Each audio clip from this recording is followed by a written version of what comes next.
Hello, everyone, and good morning. Thanks for joining us today.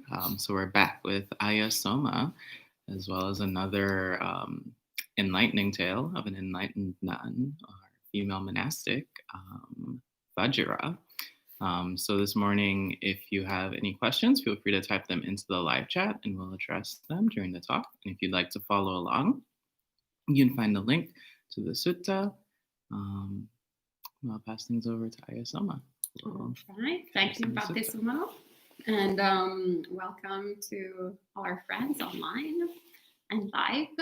These days we have a bit of a crowd at the monastery. And by crowd, I mean like 8 people. But in 2020, that counts as a crowd, so to speak.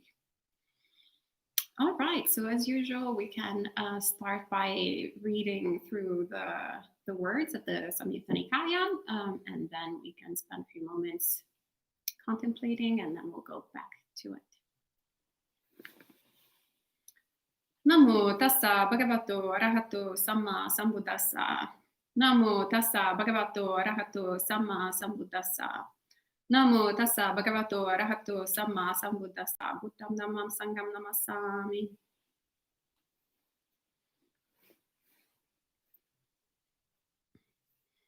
At Savatthi. Then in the morning, the Bhikkhuni Vajirā, dressed and taking bowl and robe, entered Savatthi for alms. When she had walked for alms in Savatthi and had returned from her alms round, after her meal she went to the blind man's grove for the day's abiding. Having plunged into the blind man's grove, she sat down at the foot of a tree for the day's abiding. Then Māra, the evil one, desiring to arouse fear, trepidation, and terror in the Bhikkhuni Vajirā, desiring to make her fall away from concentration, approached her and addressed her in verse. By whom has this being been created? Where is the maker of the being? Where has the being arisen? Where does the being cease? Then it occurred to the Bhikkhuni Vajirā, now who is this that recited the verse, a human being or a non-human being? Then it occurred to her, this is Māra, the evil one, who has recited the verse, desiring to arouse fear, trepidation, and terror in me, desiring to make me fall away from concentration. Then the Bhikkhuni Vajirā, having understood this is Māra, the evil one, replied to him in verses. Why now do you assume a being? Māra, is that your speculative view? This is a heap of sheer formations. Here no being is found. Just as with an assemblage of parts, the word chariot is used. So when the aggregates exist, there is the convention, a being. It's only suffering that comes to be, suffering that stands and falls away. Nothing but suffering comes to be, nothing but suffering ceases. Then Māra, the evil one, realizing the Bhikkhuni Vajirā knows me, sad and disappointed, disappeared right there. So we can close our eyes and contemplate for a few seconds.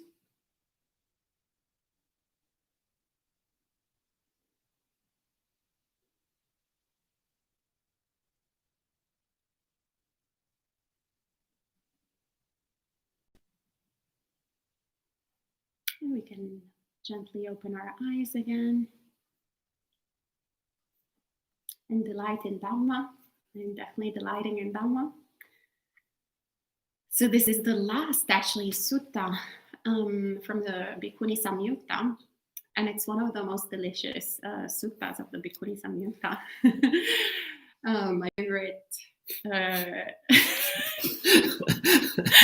We're all laughing because I always say my favorite sutta, but it's actually, I would say, in the Bhikkhuni Samyutta, the Vajirā Sutta, the Sela Sutta, and the Soma Sutta are my favorite.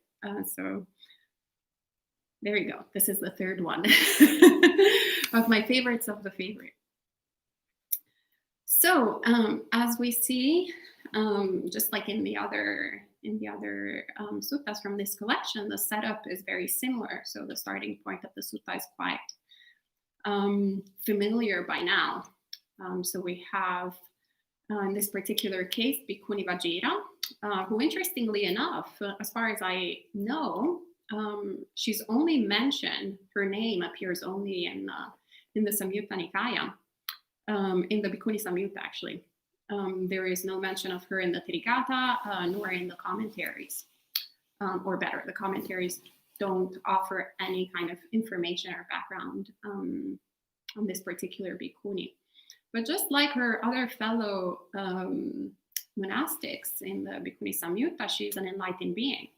And the setup is very similar. So she wakes up in the morning, goes out for alms to get the meal for the day, and then goes into the lovely blind man's grove for the day's abiding.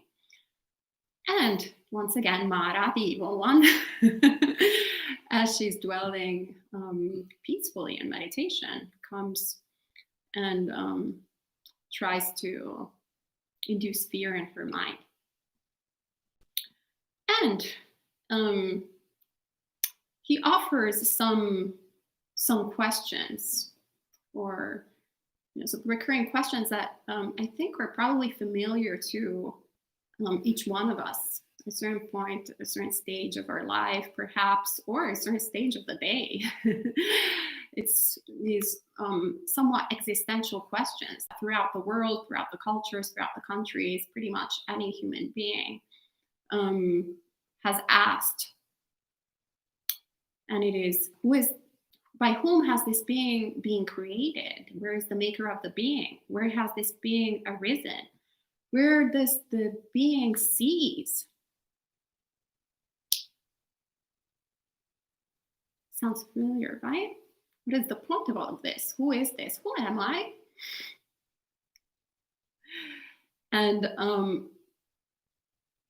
this question comes from an assumption that there is a being created by someone or something, perhaps.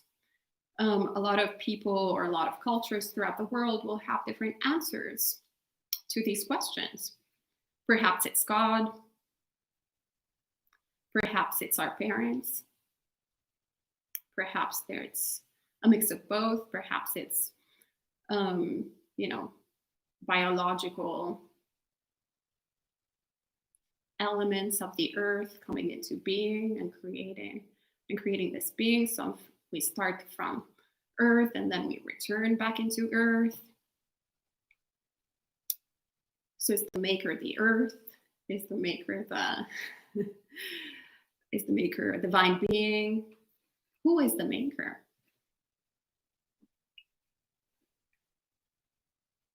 And we had seen actually in the Sela Sutta how Māra had presented a similar, albeit different, question. So he had presented it, if I remember correctly, with the wording of the puppet. Who is this puppet? Who is moving this puppet? And the answer that was presented by Bhikkhuni Sela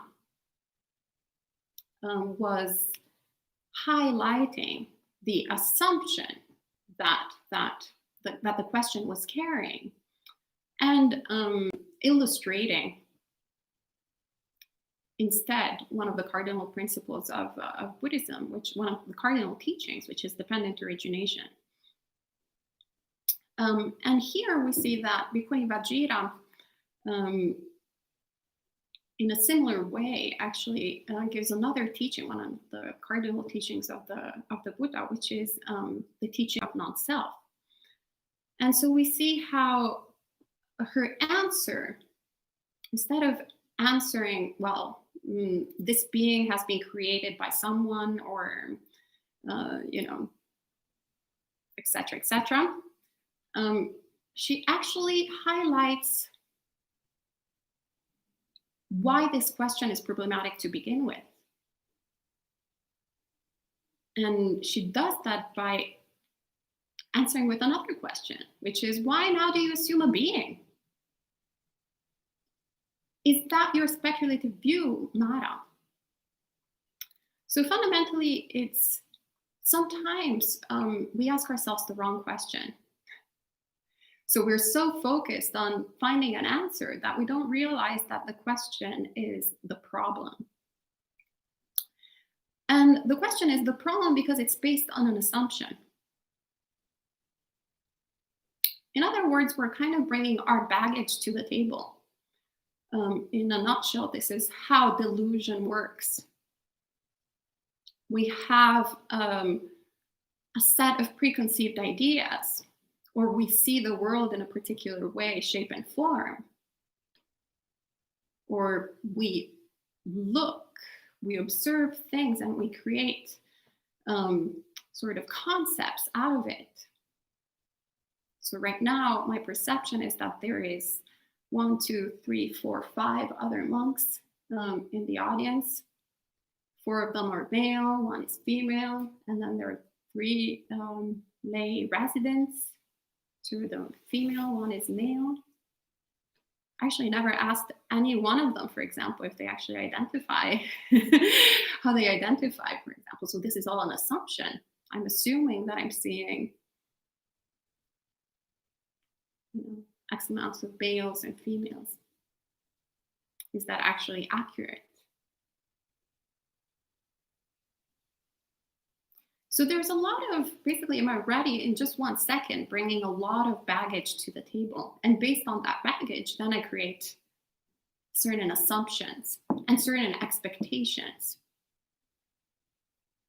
which then, even though the person perhaps will act and behave in a different way, instead of that breaking down my assumption, actually that will create another assumption.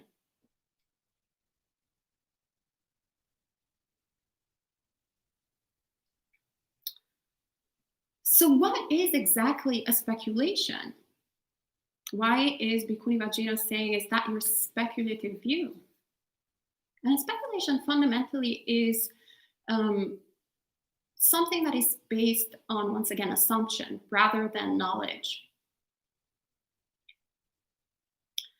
And this is the biggest, the hardest work that we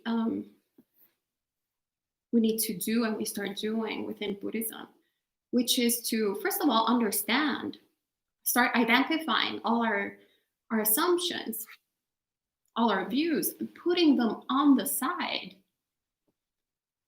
taking right views, so taking the teachings of the Buddha as a working hypothesis, as something as true, and then proving the truth to ourselves, for ourselves. And in this process, we're going to start looking at things in a different way.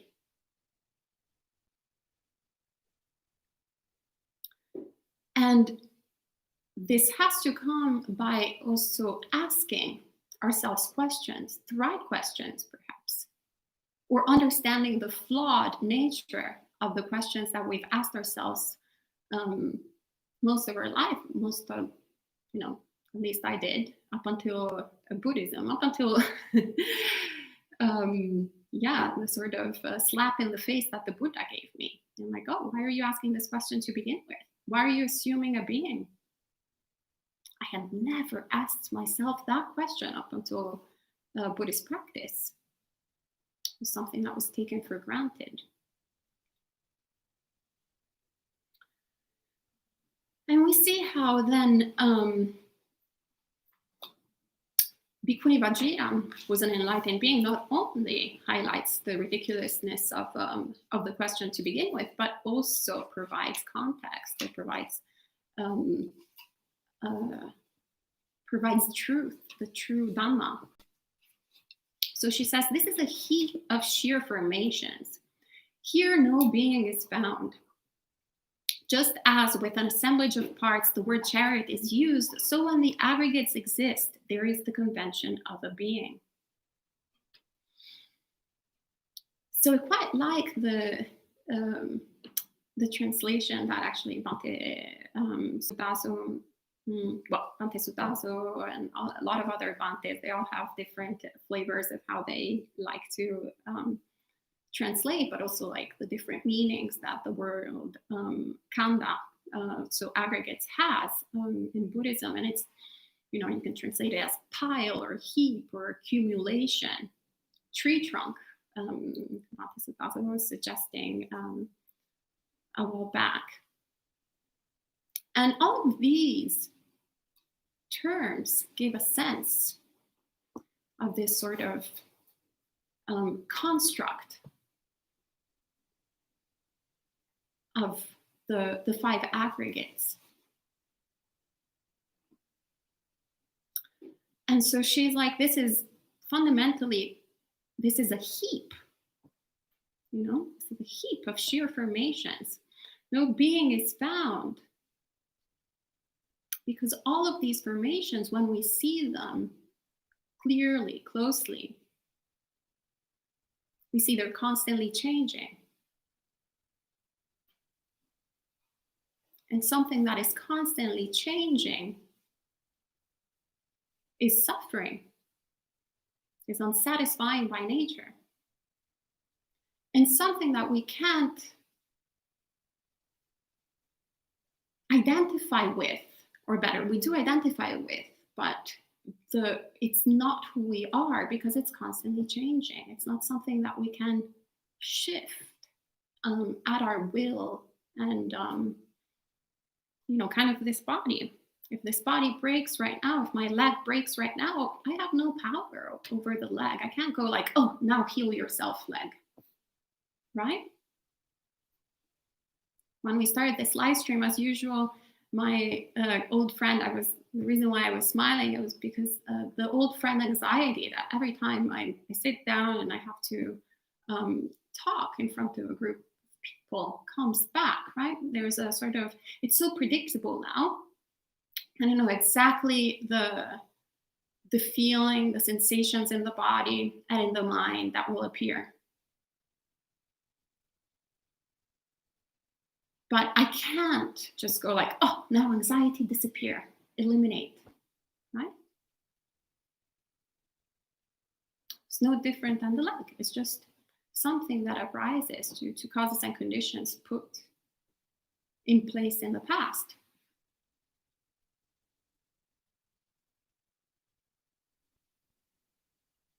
So it's not something, you can't say that is Ayya Soma.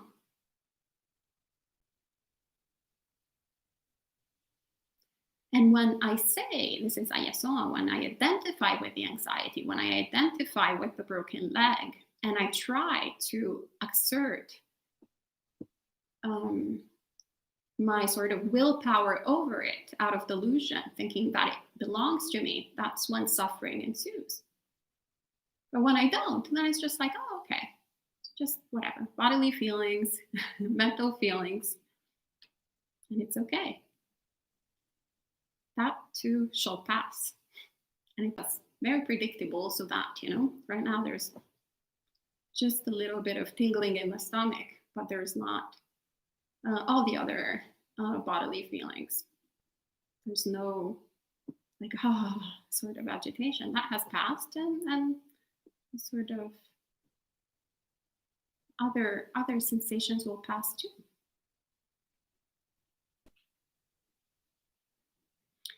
And when she says, so when Bhikkhuni Vajirā says here, no being is found, it's very important to understand that she's not saying it out of a speculative view.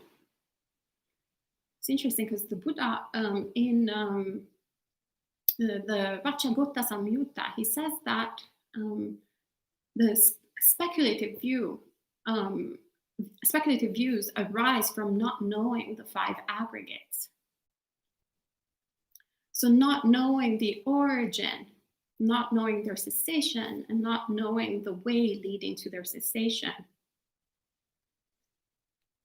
But as we see, since she knows, she sees the aggregates, she's talking out of knowledge, she's talking out of awareness of something that she sees in front of her, not out of an assumption. Not like as if I would be talking about Russia right now without ever being to Russia. I can say a bunch of stereotypes based on the Russian people that I met and the pseudo-Russian food that I had. Like perhaps from Brighton Beach, going there, the Russian neighborhood in New York City. But it's basically, I would just be talking about a bunch of assumptions and stereotypes of Russia. But had I actually experienced Russia, I would have knowledge of it. So this is how Bhikkhuni Vajirā is talking about here. And she's fundamentally talking about how, as with an assemblage of parts, the word chariot is used. Then you have a convention of a being. I remember going to Bhavana Society a few years back, and actually Bhante Gunaratana, who is an amazing senior monk from Sri Lanka, when someone had asked him a question about non-self, he started laughing, and he was like, well, everybody always talks about Monday, Tuesday, and Wednesday, but has anyone ever seen Monday, Tuesday, and Wednesday?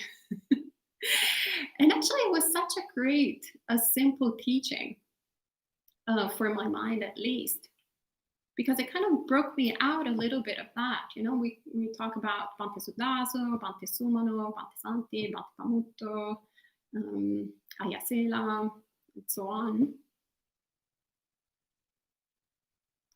But what exactly is this? Who are these people? What is it based on? And so we are fundamentally using these labels based on certain characteristics. And this is when it's very powerful. We see, the practice that we see both in the Theravada tradition, the Mahayana, Vajrayana, of really those insight practices aimed at asking questions, the right questions, to see, right? Sometimes it's not even a matter of really finding the answer, but really the process is very, it's very joyful. Ayya Soma recently ordained, and we were chanting, the sutta of like recollecting all the different parts of the body. And that's because she had this beautiful, amazing, really long hair that she also donated to someone in need. Sadhu, sadhu, sadhu. She has a very good heart. This beautiful, incredible hair that actually, I have to say, I always identified her a lot with her hair. I had both mudita for her hair, but also like a little bit of, when I was a lay person, I would have loved to have that hair. Never had it.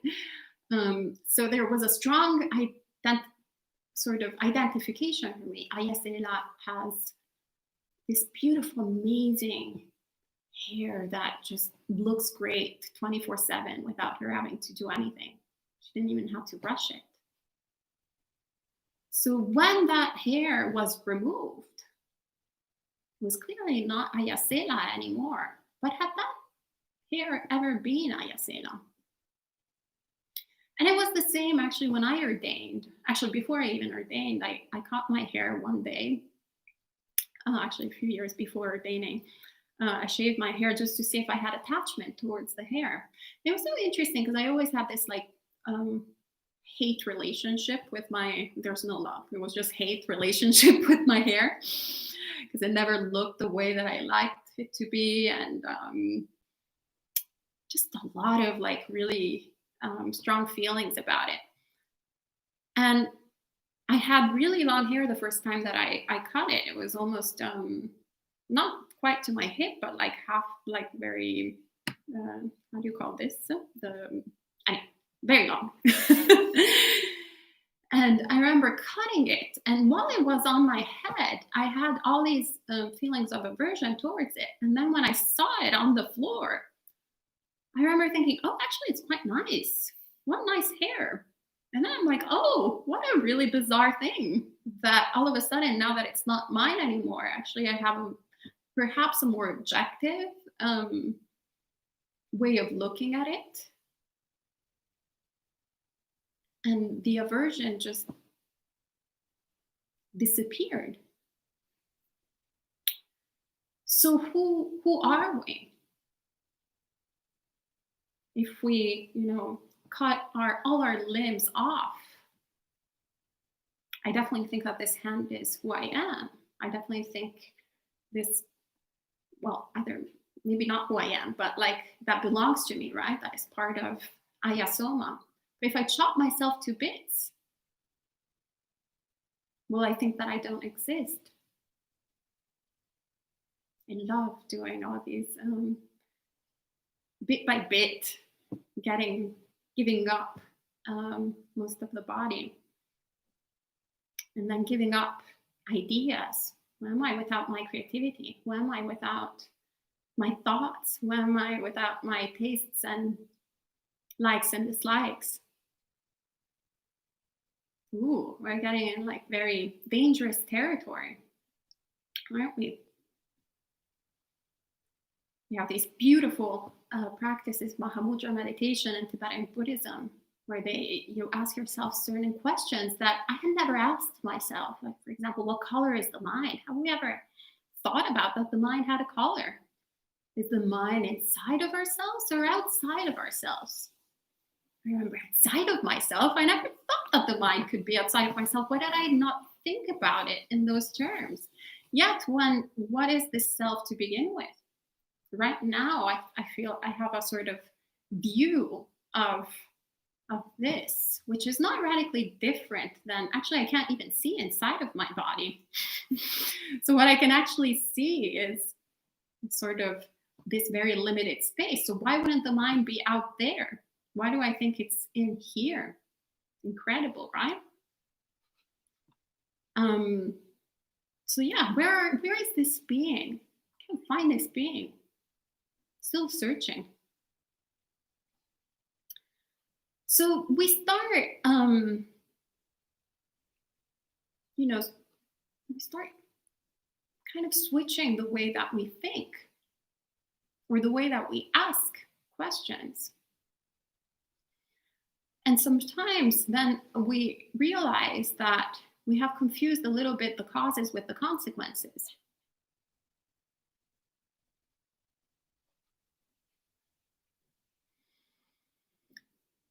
And then in a nutshell, Bhikkhuni Vajirā tells us it's only suffering that comes to be, suffering that stands and falls away. Nothing but suffering comes to be, nothing but suffering ceases. It's very similar to the Kachanagupta Sutta that we've been chanting almost every morning here at the monastery these days. Which is meant to also snap out of this dualistic thinking of thinking this exists, this doesn't exist, but rather looking at our experience with different eyes.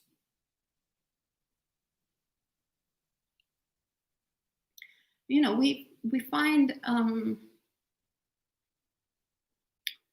kind of very easy to see that what we normally think of suffering is suffering, grief, despair, etc., all the way to dissatisfaction. Even breaking your nail is suffering. Yeah, we can get up to there. But when we're talking about things that make us, quote unquote, happy, what we perceive as happy, so sukha, very difficult at the very beginning to see that also sukha is dukkha. Also having the perfect meal that we enjoy, that we like. I used to think that food was very reliable prior to Buddhist practice. It's my reliable source of sukha. Well, until it's not, and it's dukkha. Very impermanent, unreliable, the most unreliable thing I thought was reliable. But at the very beginning, it's so difficult to see it, so difficult to actually also understand. I remember actually Bhante Sudaso said this thing that was really made an impact in my practice and going into this, really committing to this path.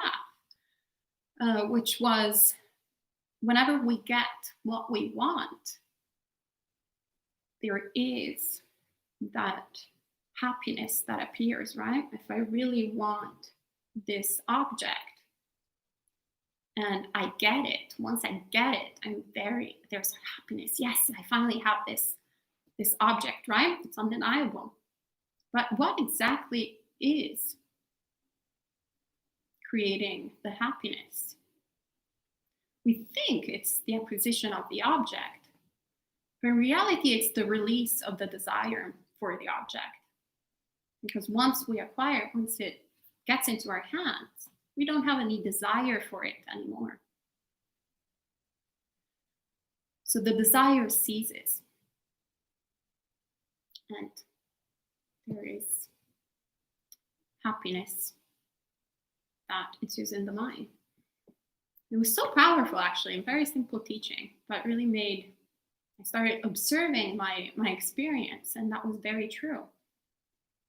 So then I started working in a different way, rather than always being extremely ambitious and really worked very hard in order to get the whatever I thought was going to bring me happiness. I was like, oh, there's a lot of work, so much suffering to get just like 2 seconds of sukha. How about actually I follow these Buddhist teachings and let go of the desire to begin with, instead of waiting to do all that work in order to get the thing that I want and then like release the desire. And it's very difficult because there's like strong habits there. But whenever I'm actually capable of doing it, that's great. But we see then how sukha is also dukkha, right? It's just that we only have a partial sort of view of our experience. We only focus on certain aspects. And then we perpetuate the same actions over and over again based on our distorted perception, understanding of reality.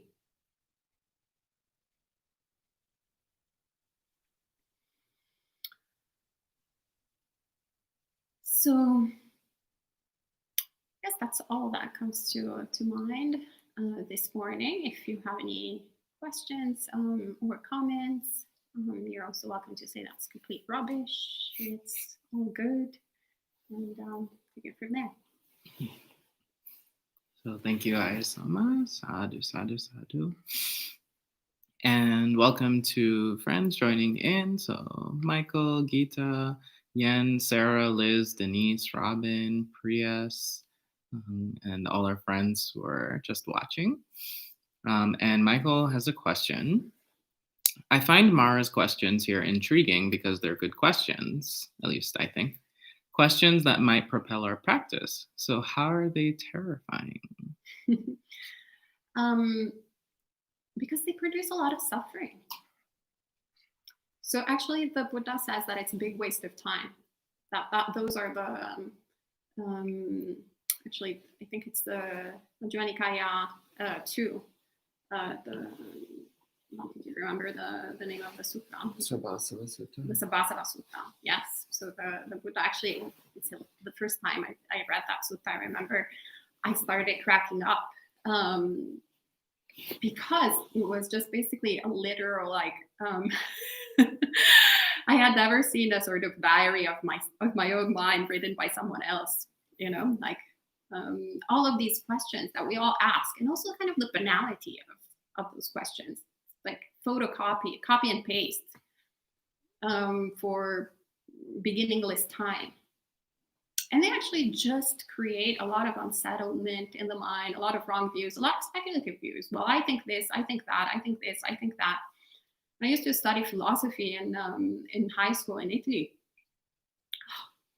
It's endless theories, endless books. It was like there was no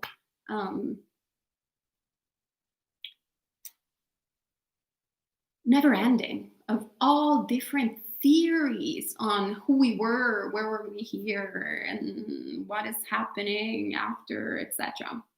So the Buddha says, stop doing all that waste of time. debating, getting into, oh no, only this is true, everything else is wrong, but rather ask yourself look at the reality of things. This is suffering. This is the cause of suffering. This is the end of suffering. This is the way out of suffering. So that's the work. That's where we should point our minds. This is the purpose of Buddhist practice, is to eliminate suffering. You know, who cares? Like who, what, why, where, when? You know, it's kind of like the Buddha says, it's the simile, right, of the dart. That someone, is it the simile of the dart? I don't remember exactly it's called that way. But anyway, say if someone, if you're shot right now, right? And then there's someone here that has the means to operate you and remove and extract the bullet from your body. But instead, you're like, no, wait, I really want to know first who shot me, what kind of pistol were they using, what kind of bullet, what is it, and then you're dead, you know? Instead, you just get, the focus should be on acting, on removing the bullet, on getting healthy. And once you've done all that work, then you already understand, you have the answers, you see it for yourself instead of speculating, oh, I think it was Antoinette who came and shot me. Oh no, maybe actually it was Drew. Oh no, actually I think it was Bante Pamuto who with some sorcery took the image of both Antoinette and Drew. You know, all of speculation that is just makes no sense, such a waste of time. So yeah, that creates terror, trepidation. It also creates lack of faith in the Buddhist teachings. That is the biggest obstacle. You're like, oh, what am I doing here? Is this really like what I want to be doing here? I don't know. Is this a waste of time? Actually, I had that at the very beginning because there is, for example, from my culture, you know, when you read Rome, the Romans and the Greeks, ancient Romans and ancient Greeks, all the philosophers back then, there are actually a lot of overlaps with the Dhamma. So I was like, oh, but maybe actually, you know, they got it right. Why am I actually relying on this Eastern philosophy? I think I should go back to the Western. I don't know. Is this really true? And I'm like, oh. And I was like, well, I'm just getting into this realms of ideas, realms of concepts, without actually experiencing, proving it, looking at this and actually doing the work, you know? And Michael had a follow-up, which you may have answered. Am I right in saying that we could take Māra's questions without assumption, regardless of Māra's intentions here? Take these questions without assumption? Well, first of all, if you're asking yourself these questions, you're having an assumption that there is a being. So that is what we're talking about here. You know, if I say, who am I? Well, there's the idea that there is an I to begin with, you know?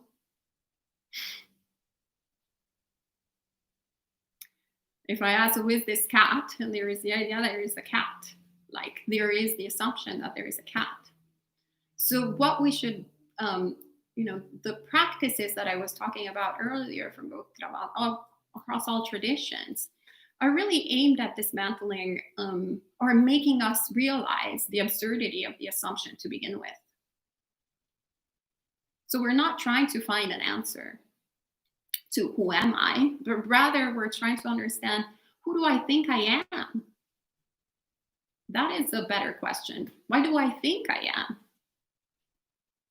Do I identify with the body? Do I identify with the mind? Do I identify with both? Do I identify with my culture? Do I identify with my age? Do I identify with my robes, with my clothing? Who am I? Especially once, you know, one becomes a monk, for example. It's very interesting. Actually, it's also very fascinating to me. I used to work in fashion, so I was extremely, I would extremely pay attention. I still do to a certain degree to the clothing, for example, that people wear and their choices. It's the clothing that people wear gives you so much information on their lifestyle, on their choices in life, on their beliefs, on their political orientations, on their like social status. So many things, right? Just with a glimpse. And if they are in particular from your culture, very interesting to me, being Italian and coming to the United States, where there's so many people from some different cultures, I noticed, I started realizing how if I was in front of an Italian, I had even more information that I could even say, oh, that person is from that neighborhood and probably hangs out with those other people from that other neighborhood in Rome. So much information. But here, we all look the same. We all have this thing. We shave our heads.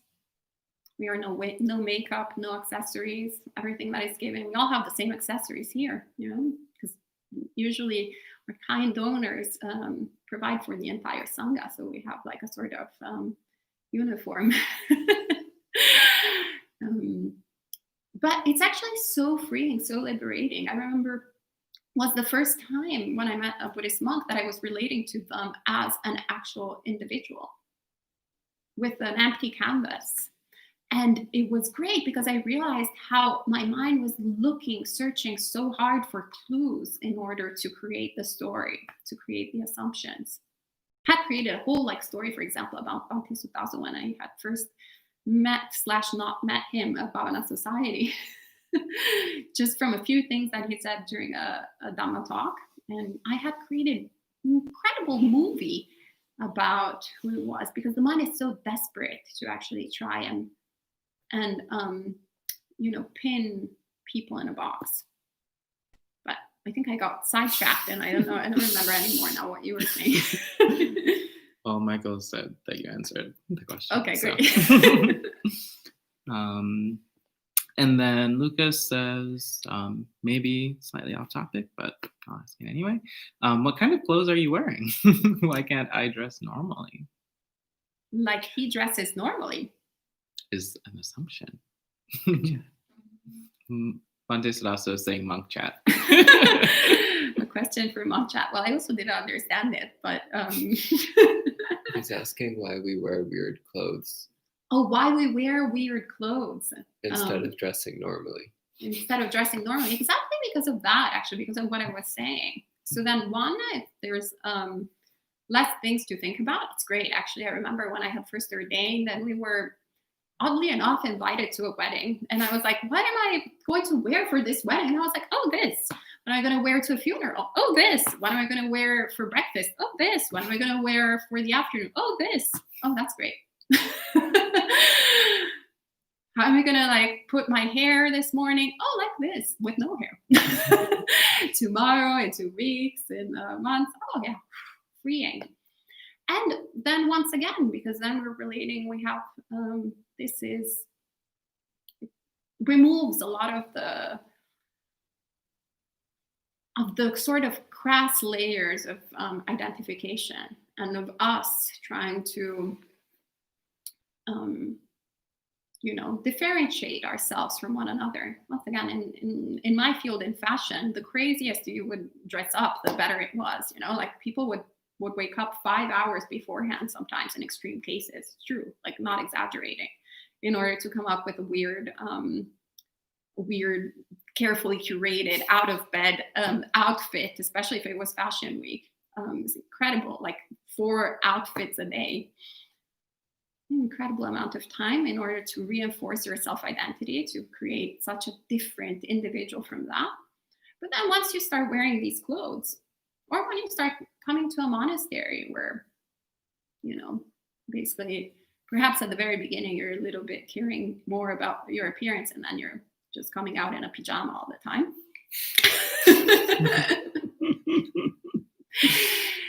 It's really refreshing. You start understanding actually that it doesn't matter. Here we have people from at least 3 different continents and several different countries.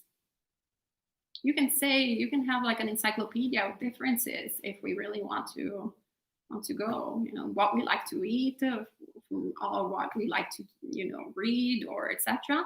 But in reality, we're all just a big bundle of greed, hatred, and delusion. That's what we all have in common. Like, I am greed, hatred, and delusion 1. He's greed and hatred and delusion 2, 3, 4, 5, 6, 7. You know, enrobed, without robes. So that's what's refreshing. We start creating the conditions in order to see the suffering arising and the suffering ceasing. And we support one another in this path.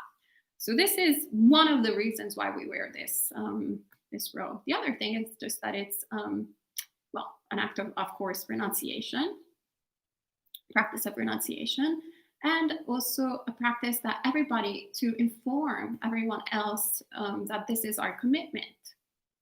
And everyone else, that includes also ourselves. Every morning I wake up, I look at myself in the mirror when I wash my teeth. And I'm like, oh, I'm a Buddhist monk. This is the purpose. My purpose is not to, build 50 monasteries. My purpose is not to have a fabulous meal. My purpose is not to go around shopping. My purpose is not whatever it is. My purpose is to attain awakening. My purpose is to help myself and others in the path towards liberation. That's the purpose. So recollecting always the meaning, the objective. And that was the last question on YouTube. Oh. Okay. So in the reading, the question that Māra asked is, by whom has this being been created? And then when the Bhikkhuni responds initially, the response is this a human being or a non-human being? And so I'm confused why being is used in the Bhikkhuni's response, or is it a translation thing, or it's just the conventional word to use? Yeah, so thank you for asking that question. So Antoinette, maybe you can rephrase the question just for maybe people online didn't hear you. Yeah. So one of our residents here, Antoinette, is mentioning that Māra asked Bhikkhuni Vajirā, where has this being arisen? Where does this being cease? And the Bhikkhuni initially says, who has recited this first, a human being or a non-human being? So the question is, why does she use the word being if there's no being to be found? Is it just a convention, a translation, or something else going on? Yeah. So basically, well, first of all, to highlight that actually that is a stock phrase. So we've seen it throughout the Bhikkhuni Samyutta. That is the question. Whenever Māra approaches one of the Bhikkhunis, then the Bhikkhuni will have a moment. Like, what is this? Oh, is this a human being or a non-human being? But in general, when we're talking about a being, so it's fundamentally, it would make life very difficult to go, oh, is this the 5 aggregates affected by clinging speaking to me, or is it of a human, or is it the animal world or the deva world? So we use words in Buddhism as conventions, but with the awareness that they're just conventions. No different that we say Monday, Tuesday, Thursday, Wednesday, Thursday, right? I actually had this realization with myself at the very beginning of my Buddhist practice, because I was very reticent to take on officially to the world, with the world, any sort of religious practice. I would not define myself as Buddhist. So when I was talking to people outside of Buddhist circles, they would ask me, what am I doing? Are you a Buddhist or you're not Buddhist? I'm not, no. And I was like, it took me 30 minutes to explain to them what I was doing with my meditation practice and the organization that I was running. And then at a certain point, I was like, hold on a second, there is a word for this. It's Buddhist. It's no different than like if I were to explain every morning, like, where am I having breakfast? Instead of using the word table, I'm having breakfast on a table. I was like, oh yeah, well, there is a surface made of wood with legs and they're screwed in. It takes like half an hour, right, to talk in that way. So we use conventions in order to to just make life easier. But at the same time, we know that if we dismantle that table, it's not a table. It's not a table no longer, right? It's just a piece of wood. It's just legs, nails, whatever it is that we dismember. So this is fundamentally what she's saying, what she's aiming at. And when we ask so existential questions,